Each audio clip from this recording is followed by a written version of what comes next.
Les armes secrètes. Hein. Attends, il y a encore des petits secrets. On va passer la grand voile.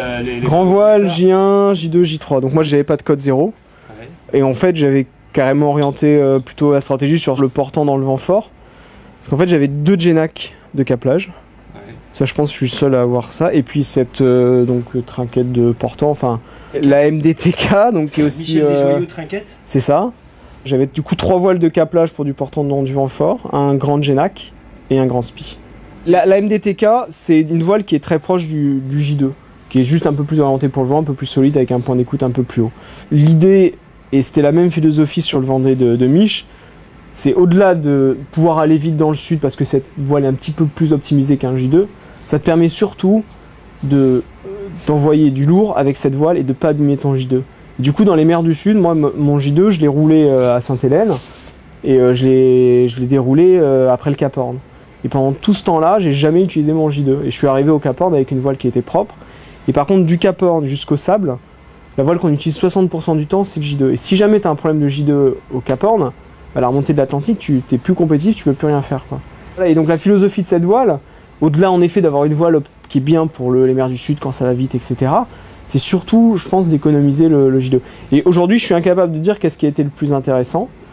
Mon fameux J2, malgré le fait que je l'ai pas utilisé dans le sud, tu me dirais, j'ai eu un problème dessus.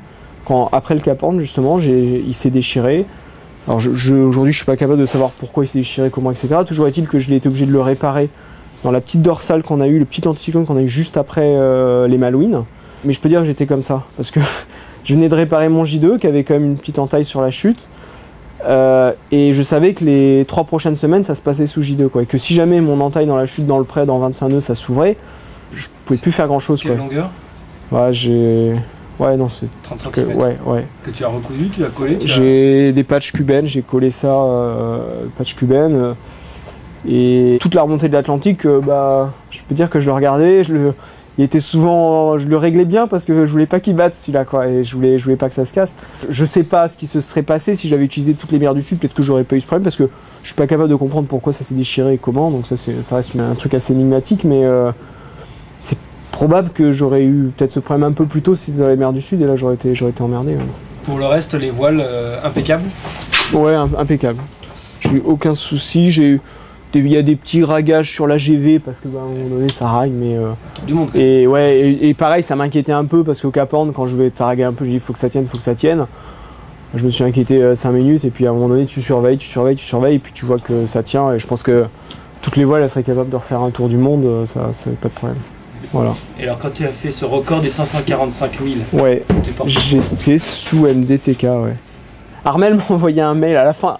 Quand je l'ai doublé, en fait, à la fin de la nuit, il m'a envoyé un petit mail pour félicitations pour le truc. Enfin, on s'est échangé quelques mails. Il me posait la question dans le mail, alors t'es resté sous J2 ou t'es passé sous J3? Quand tu te poses cette question, tu comprends que lui, il est passé sous J3. Et moi, j'étais resté sous MDTK parce que, en effet, le vent, il pouvait monter à 30-35 nœuds. Je prenais mes riz dans la GV, mais ça m'inquiétait pas. Enfin, j'avais pas peur d'abîmer ma MDTK, quoi. Donc en effet, c'est sûr qu'il est passé sous J3. Alors, au-delà de la manœuvre, parce que quand tu passes d'une voile à l'autre, faut abattre. Alors, quand tu vas à 22-23 nœuds, même si tu abats que 3-4 minutes, tu perds un demi-mille, un mille. Avec Armel, ça compte, hein, les demi-milles là pour nous. Oui, c'est sûr. Et du coup, à chaque manœuvre, tu passes d'un J2 à un J3, tu perds 1 ou 2, peut-être 3000 dans l'histoire. Et lui, il a dû faire ça 2 fois, donc déjà, ça fait, ça fait 6000 peut-être.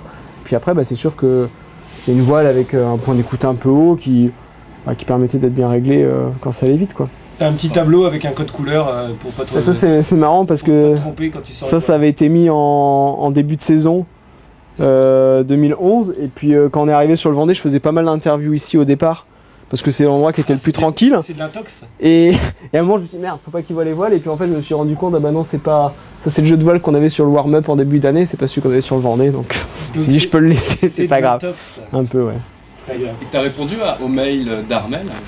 Ouais, je lui ai répondu, je lui ai dit, écoute, ni l'un ni l'autre, j'ai un petit peu mieux que ça. Ça aussi, c'est psychologique. Ouais, c'est marrant. Hein. Alors, qu'est-ce qu'il reste devant? Écoute, là, après, il reste plus grand-chose. À bientôt. Ciao, ciao.